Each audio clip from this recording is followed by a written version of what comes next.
Hello and welcome to this edition of Dr. K's Psychobabble. I'm going to take on a topic that I really enjoy talking about, but is particularly important in these days. A lot of the internet is alive with the notion that the current situation of COVID-19 and the request for social isolation and the shutting down are being called out as indicators of socialism here in America. And this is simply just not that accurate in terms of what socialism is and how it's different than what lies behind the reasoning for social isolation, which is not going to be the topic of this. I'm not going to evaluate the wisdom in shutting down or keeping things open or not. What I want to do in this video is clarify from the point of view of science what socialism is, so that when we use that term, we are actually using the term the way it's meant to be, the way it was defined. People use that term in other ways, and they mean things that is not socialism. And so this is sort of like term clarification so that we can all understand when we're talking about socialism. So when we do see socialism, we can say that. When we see other things, we can call them by other names. Now, it's important first and foremost to recognize that there's in Western society, there's a long history of distrust about socialism, largely because it's misuse and misapplication in history, and these are incredibly valid, incredibly true. But even then, a little misguided for us to be able to take that and say, this is not worth anything at all. I'll be getting to that sort of distinction here. And so let me bring up a picture here. What we have is Winston Churchill. During World War II, was a very charismatic leader and was a strong proponent against socialism. And you can see here, socialism is a philosophy of failure, the creed of ignorance, and the gospel of envy. Its inherent virtue is the equal sharing of misery. Now, what we need to understand is that contextualizing this in Churchill's day, Churchill came into power during World War II. He saw the Socialist Party of Germany, or the Nazis, and what they represented, and the philosophies of socialism that were inherent in that, which is really the socialism part actually was fairly effective, but the fascist part is the aspect of the Nazi Party that obviously, let's take over the world, breathing space and all that, and created all of that that chaos that's there. So socialism as we define it today, and as it's always been defined, is primarily an economic theory and applications of it. And as I'm going to demonstrate in this class, in this video, that it's a economic mechanism that is alive and well in America, and for some very, very important reasons. So let's take a look at some definitions and contextualize socialism here, and I have some graphic support for that. What you have here are the three major economic theories. There's others, but these are the three major ones: capitalism, socialism, and communism. Now, we're going to speak to these things strictly as economic theories. There's often a mixing up of political theory with these. So we're going to look at these strictly from the point of view of economics, and principally asking ourselves, what is the role of government in the economy? That's what this is all about. What role does the government play in economy? In capitalism, what we have is, if there was a such thing as pure capitalism, that is based on the private and corporate ownership, and the term that I use in sociology, a complete private and corporate ownership of the means of production. And so what this means is I own, as an individual, I own the factory, and I invest my own money in the factory, and I win or lose based on the quality of my product, the demand for my product, my ability to keep my workers working, and all of those factors. And there is huge strengths within capitalist economies for the betterment of products, the striving to be better financially, the striving to be better quality, the competitive nature that determines price. You know, if I can produce a pair of shoes, let's say, of high quality for low price, I will beat out the equal quality or lesser quality at a higher price, and the customer benefits and the innovative entrepreneur benefits. This is great. We have great products in our country, great products in the whole world as a result of capitalism, and we see its value in terms of the person setting goals and getting ahead in life and those kind of things. This is a really, really great part of the economy. It has some downfalls. The capitalism as a model will have periods of recession, and during those periods of recession, people are hurt, people go bankrupt, people, you know, the ebb and flow of market demands are very finicky. There are times in which there's let's say there's a big trend in something and people are buying up a lot of a particular product or a particular stock, and then something happens to that company unexpectedly, and everybody loses. And sometimes a lot of people lose, and we're going to see where the government has kind of stepped in sometimes, even within a capitalist economy, to help out industries, because if those industries fail, it affects lots and lots of people. We'll get to that in just a little bit.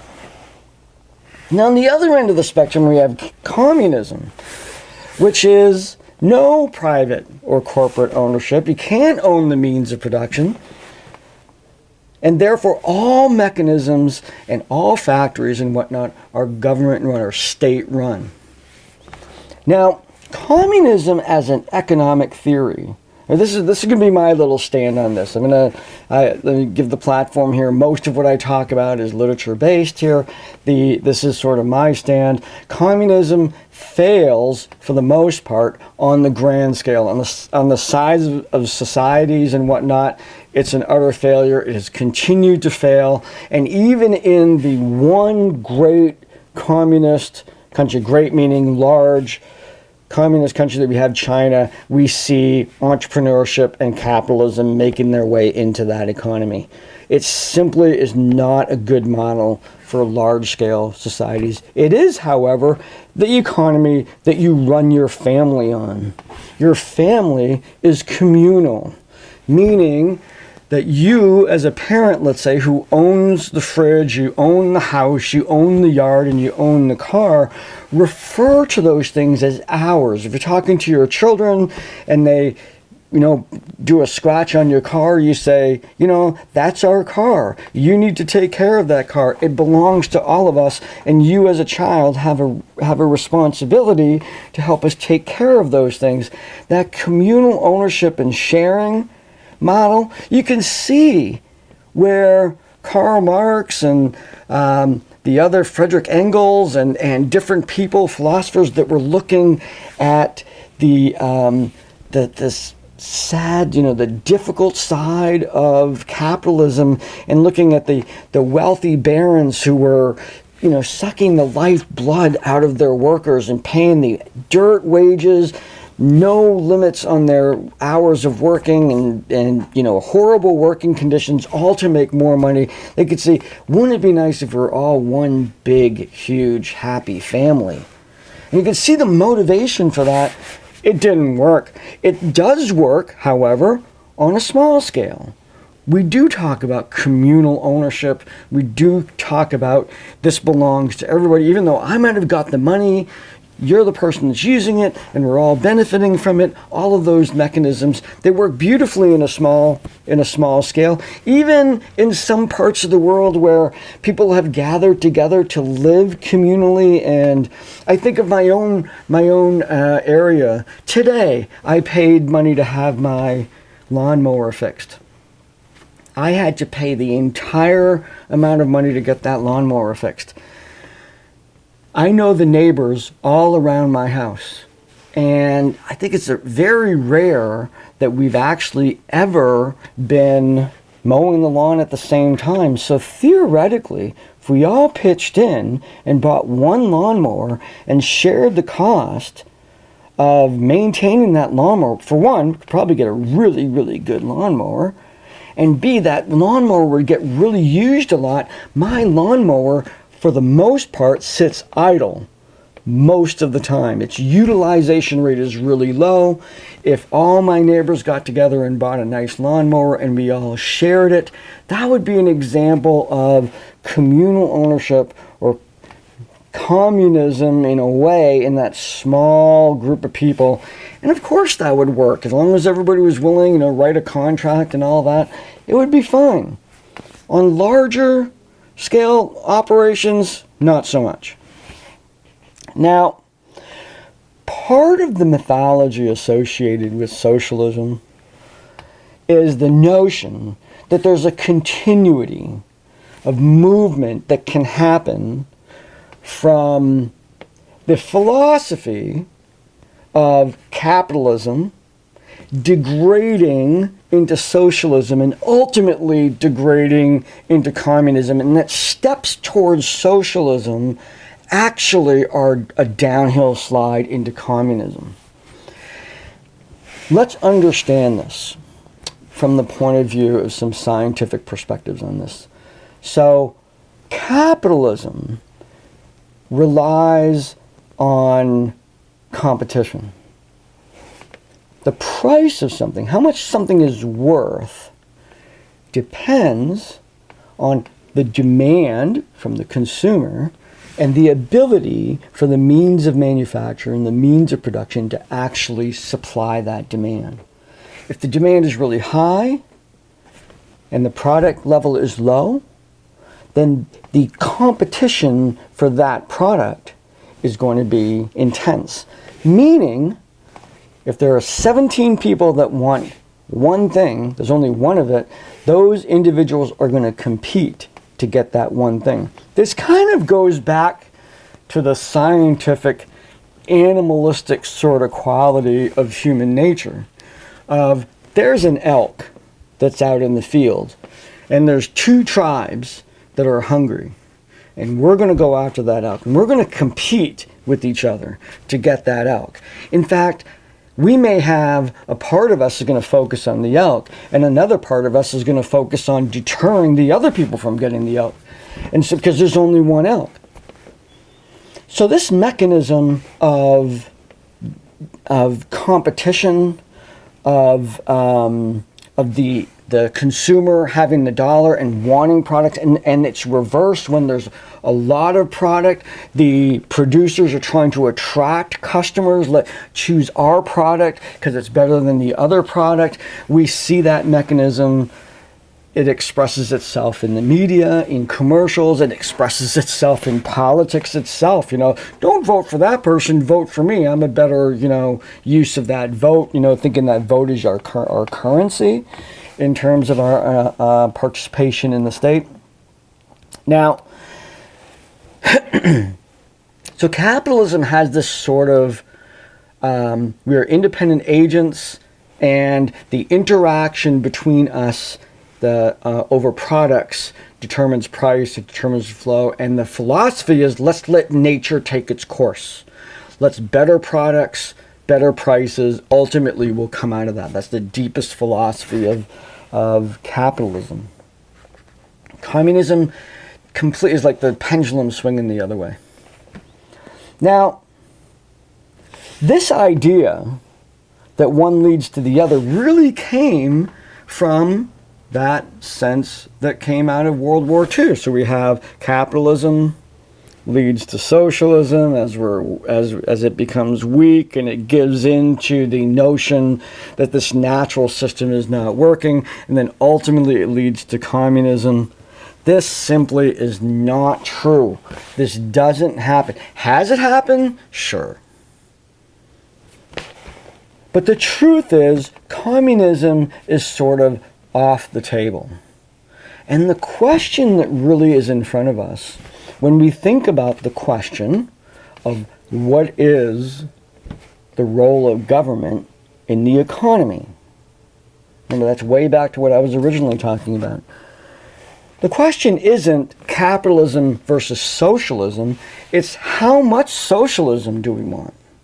Because socialism, a component of it is the expression of a state-run organizations and whatnot. How much of that do we want? That's the real question. And where does it apply? So let's take a look at the definition here of socialism. It's right out of my textbook for sociology. Is an economic system in which there is government ownership, often referred to as state-run, of goods and their production, with an impetus to share work and wealth equally among the members of society. Now let's think about this definition just for a little bit here. It's an economic system in which there is government ownership, not total government ownership, not total government regulation, but that it exists. Socialism is by definition a mixed economy. The United States exists in a mixed economy. It is not a pure capitalist society. That is impossible to create. Just like anything in the extremes, it's impossible. Socialism is sort of like there are components in our society where it makes sense for there to be government ownership, government regulation, because we have a large, complex society. And there are goals that we have that are related to the shared work and wealth. We live in a country that very much promotes the notion of individual achievement. We also understand that in a pure capitalist society, inequality is not reciprocated, it's propagated from generation to generation. Pure capitalism keeps people in their social place. That's one of the side effects of that. So socialism comes along as a tool to modify particular aspects of the economy so that more people can partake effectively in the economy. Maybe that's the best way to say that. Not so much what I just said, but the notion, the goal is to open the doors so that more people can participate in this in the economy. And there's all kinds of debates about it, and that's why socialism, as it appears in the United States, thrives, because we question it, and we should question it. And when people are proposing socialist notions or socialist policies, we should always put them to the test and say, is this the right thing to do? Is this an industry that really needs to be regulated that way? Is this an industry that should be run by the government? Those kinds of things. And that's where socialism thrives, within a capitalist society. Now, in this definition, there's three components here. There's government ownership, goods and their production, shared work and wealth. So let's take a look at how these three manifest in our society. Okay, so I want to cover areas of American society right now that are socialist. Policies, government-run businesses that are socialist, going on right now, and we all enjoy them. We're all benefiting from that. Parks. And what I want to kind of emphasize here is when the government is running a business, and we kind of think, we can't really approach the government like a business. It can learn from business, but the purpose of government is not profit. The purpose of a business is profit. What else are you going to go into business for? That's what capitalism is all about. The government is not for profit. It's not there to make money. It's there to use the money that it collects through taxation in a way that benefits its citizens. It is a government for the people. They're supposed to be serving me. I'm busy making money. In this capitalist society, I want the government to take care of the things that I don't have time to take care of. Protect my rights and make sure that the economy keeps on running. In addition to that, I want it to take care of things that no one would pay for. And the parks is a really good one. Just think of the Park Service when you think of national lands, historic sites, state parks, national parks, and all this. Who would pay to have those things taken care of? There's no capitalistic solution to protect lands. Let's say game wardens. We're going to talk about police too in just a second, but just looking at game wardens, you can send a bill to the animals all you want. They're not going to pay for that protection. These are jobs that if they were not government funded would not exist, and we would all be the poorer for it. We wouldn't have people protecting the environment. We wouldn't have people teaching our kids about the natural world when they're going through the parks. We wouldn't have that because there's no money to be made in that. So that's going to be, so we have this, so we have parks as a state-run entity, so it's socialist, and we get to enjoy those parks. All of these things, and we get to enjoy these things. We've paid for them indirectly through our taxes, so they're not free, but we paid for them through our taxes, and it's a good use of tax money to give me nice places to go to relax after I've been busy in the economy making money. Okay, we have that. Roads. Public roads. No matter what your involvement in the economy is, whether you're a legitimate businessman, whether you're working for another person, or whether you're a criminal, they can all use the roads. The roads are public. Collectively, money that we have put together goes to the state. The state and the feds put money together through grants and bonds and all that stuff. And they create nice roads because roads are the method by which we move our products that benefits everybody. So we want nice free roads because it's an infrastructure that allows businesses to grow. We don't want those to be based on profit. Imagine the parts of the state that would never have roads because there's never going to be a profitable way to put that. Look at cable companies. They only go up to a certain place, right? They don't put it everywhere, even though there's a customer 7 miles up. Not worth 7 miles of cable to bring that person television.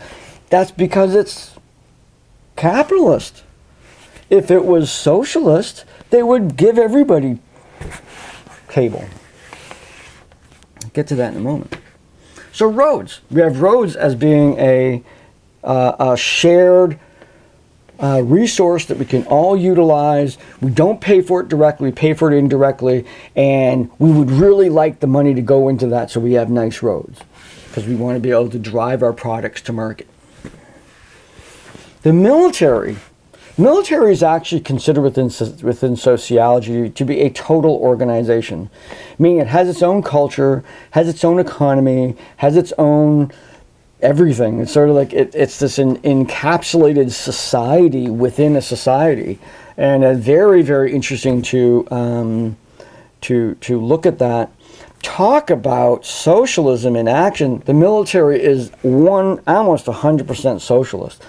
to the point of, everybody's dressed the same, everybody's doing the same thing, the rank, and all the mechanisms with the military are socialist, and money goes into that, and we benefit by the role of the military to protect our borders, to protect our interests across the globe, and to protect us. We all benefit from that, whether we're paying taxes or not. We might have skipped paying taxes, and I'm still getting the roads, I'm still getting the perks, and I'm still getting military protection. Bonus. It's really good. Police kind of rounds that up. Security, that I can call people. There are instances in which some police forces have been privatized, and those individual organizations have identified areas in which they will not police because it's not worth the money. Is that what we want? Or do we want a police force that they're there to protect everybody? They're there to protect the jerk. They're there to protect the nice person. They're there to stop you from speeding. They're there to stop you from stealing. They're there to arrest you if you need to be arrested, and they're not directly charging you for that. That is something, if you've ever had to call the police, I'm very, very thankful that they come over. They have this organization that's there 24 hours a day, and somebody stole something out of my car, and I called them up, and they came over. We never found the person, but they came over and they addressed it, and they investigated it, and they did all this thing, and I never received a bill. Nice. I think everybody should have that. Going along with that, we have the fire department, same sort of thing. Schools. Now, we can debate about what schools teach. I'm all over that. But there's hardly any debate that every kid should have school. Now, whether that school teaches this or that, you can have that argument. Whether you want to homeschool or not, or send somebody to a private school or whatever, great. That's not the argument. But ultimately, we want a base standard education. Call it the 3 R's. We want people to be able to be smart. We want to prepare them for the workplace. We want to prepare them and make them creative individuals. We want schools to be there to move those individuals forward. Now, I teach at a college. I teach at a publicly funded community college in the state of Maine.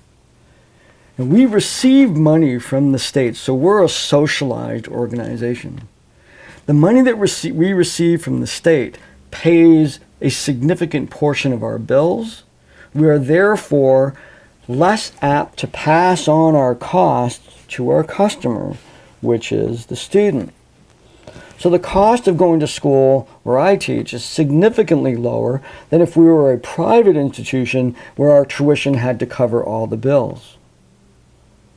Now, what that allows people to do is to go into college, maybe experimenting. Maybe they weren't so good in high school. Maybe they haven't been in school for a really long time.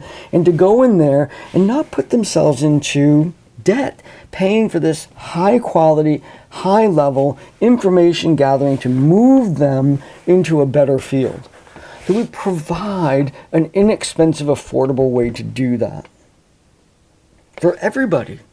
It's so inexpensive that there's really no financial reason to not go to school. And with online things, there's not even the job that gets in the way. And so all the levels of schools, all the public institutions, the public universities and whatnot, they're all socialized aspects of our society that allow people who want to climb the academic credential ladder to be able to do that and be released into the world without a significant amount of debt.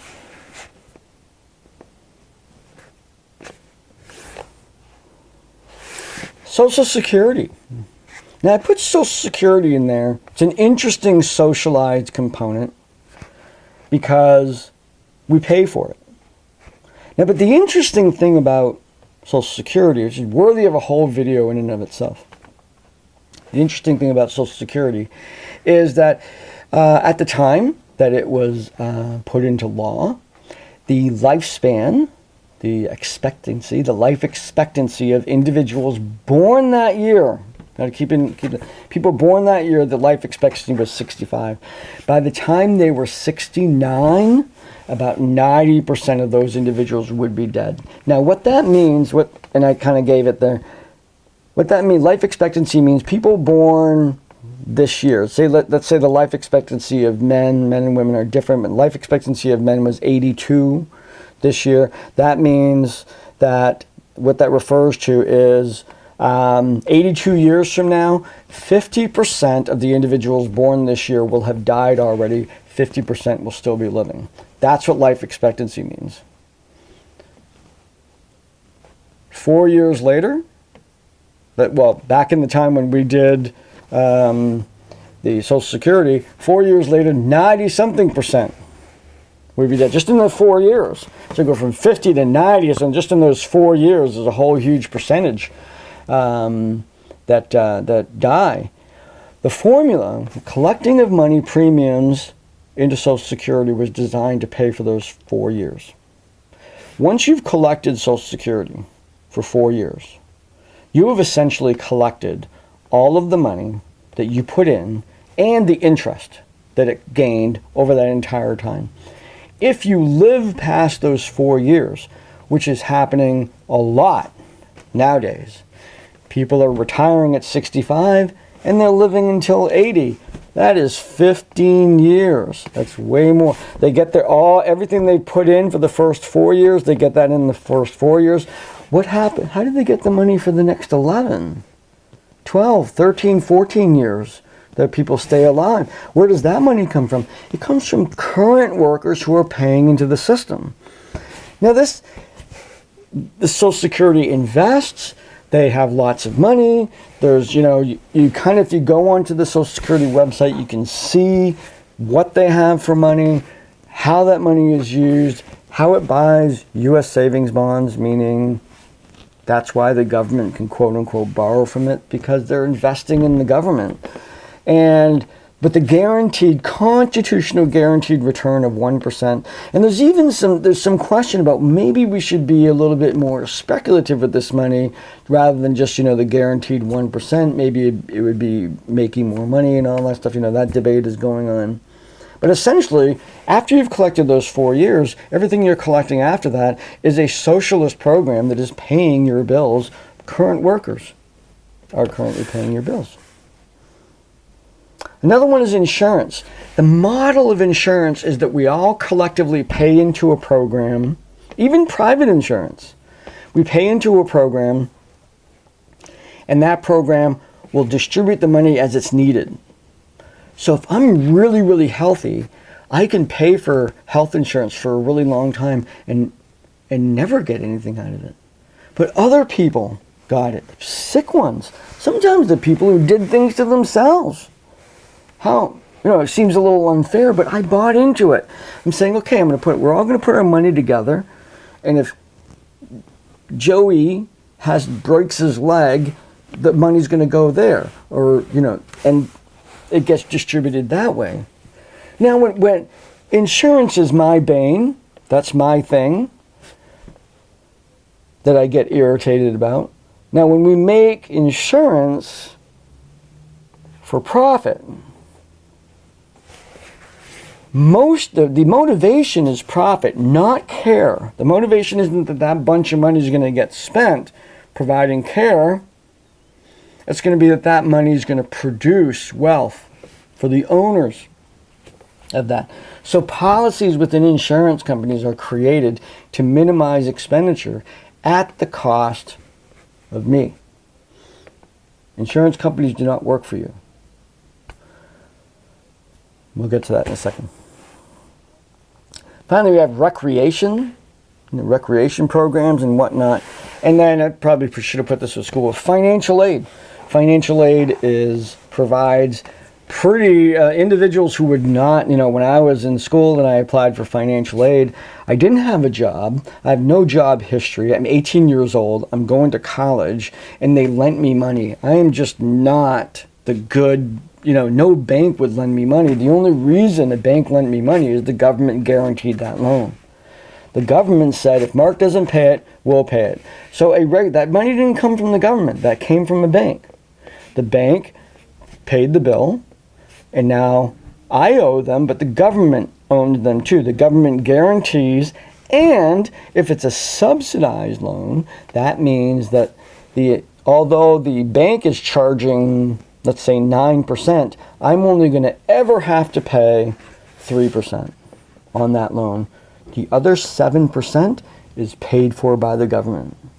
That allows me, as a person in school, to borrow money, to go to school, so that I can be a greater contributor to the economy. I will pay taxes, and by easily one of the best investments of tax dollars. For every dollar that goes into a student loan, the government gets 2 or 3 back. It's a really, that's 200 or 300% return over the life of that loan. That is, they get that back in tax dollars. It's a kind of roundabout way. And so, great investment to get into that. So, we look at these things that I put, parks, roads, police, fire, insurance, Social Security, all of these things, and we see that socialism exists within the United States, that some things are socialized. So the question is, what should be socialized and what shouldn't be socialized? That's really the debate. It's not like everything, socialism is bad and all this stuff. It's not bad because we have been doing this, and very few of us, some of us might disagree with some of these things being socialized, but there's things on this list that you would not get rid of. You would not. Maybe you're the person, I don't want to get rid of public schools. I don't want to get rid of financial aid. I don't want to get rid of the parks or the police or something like that. These are things that we feel everybody should have. So ultimately, the question becomes, socialism, in my opinion, not the question, the statement that I like to make about socialism is this. What are the things in a modern society that we think everybody should have? Because we live in the richest country in the world. What is our base standard of living that everybody should have? We want incentive, we want competition, we want the people to work hard to get good things, but we also want a minimum.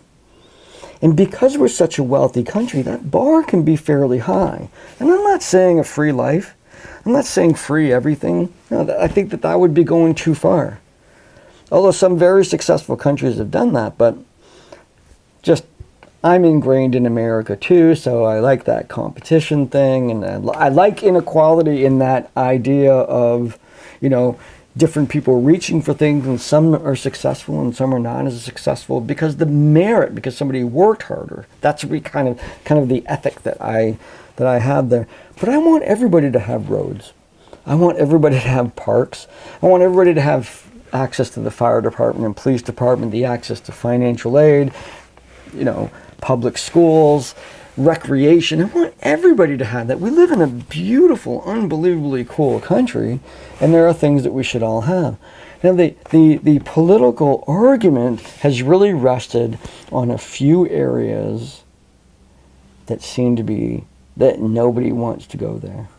And the big one is healthcare. Now, in my opinion, having lived in Canada, I was born in Canada, and I'm a Canadian citizen. I'm also an American citizen. Healthcare is not only something I think we should all have, and it should be included in this list, but it would benefit capitalism because healthy workers work harder. If I'm healthy, I will produce more. Less sick days, less out of work, less tired, less stressed, all of those things. Not no stress, not no tired, not no sickness. That's not what that means. What it means is there'd be less of it. And other countries have proved that over and over and over again. And in my particular issue about health insurance is that health insurances are not equal. and they charge a lot of money, and they pass on a lot of the services, a lot of the cost to the customer in addition to that. And when people can't pay that, when they can't pay the portion that still belongs to them, those costs can be astronomical and are part of the large number of bankruptcies that occur. Up to 80% of bankruptcies are because of exorbitant medical expenses. Now, bankruptcies, that's a, we think, oh, just bankruptcies, but that's a lose situation. And so, that particular issue in terms of insurance, that's one of the things I would like to see move over into one of these green squares that I have up here. Health insurance should be something like parks, roads, police. On the other hand, and I haven't read all of the arguments for this. I'd read the arguments, but my instinct is, no, for the article that I read the other day, that under this current COVID situation, that the airline industry should be nationalized. There should be, basically one airline, or, lots of regulations. There are lots of regulations, but, regulations on the airline industry, they're like, I kind of like them competing for my dollar. If I'm going to go for United, give me first class for free or something like that, service matters, I'm not sure if that's something that I feel strongly that everybody should have. Another one on the green, we have free roads. I think we should have free internet. In fact, most of the backbone of the internet, the hardwired component across the country, we've already paid for it. That was paid for by tax dollars. And yet, our access to that, which does entail expenses in terms of maintaining the wires, in terms of providing services, the equipment that we need to access the internet. But I would like to see that socialized so that everybody has access to the internet. Everybody has access to that information. Everybody has access to the kind of work, the kind of schooling, the kind of things that can happen on there. And we all get high speed. Get all high speed. That's an equal playing ground, just like the roads. We have the highway, and we have the information highway. When we created the roads that went all over the United States, we called it the interstate. You know that the internet is named after that. The internet is the connections of these large hubs, mostly at universities all over the country. It was called the internet. So the interstate should be free, or not free, but we all enjoy it, and the internet should be there. So there's my little thing. So here's what I want you to think about. I want you to think about the use of the word socialism. So when we're talking about socialism, this is what we're talking about. We're not talking about if not or if yes. It's not a yes or no, it's a question. It's how much. How much socialism do we want that thing to be socialized and this not? Would you want television to be socialized? Probably not. Would you want media to be socialized? Probably not. Would you want Apple computers to be, or computers to be socialized, so we're all using the same one? Windows would have got it. No. I love competition, love the various aspects of capitalism. The question is not whether or not we should go with socialism. It's simply what should be socialized and what should not be socialized. And that is a great platform for discussion. I hope this is great for you. Hope you take this to heart when you start talking about socialism. We can talk about it from that same ground. So, if you enjoyed this video, make sure that you subscribe, and I will see you next time.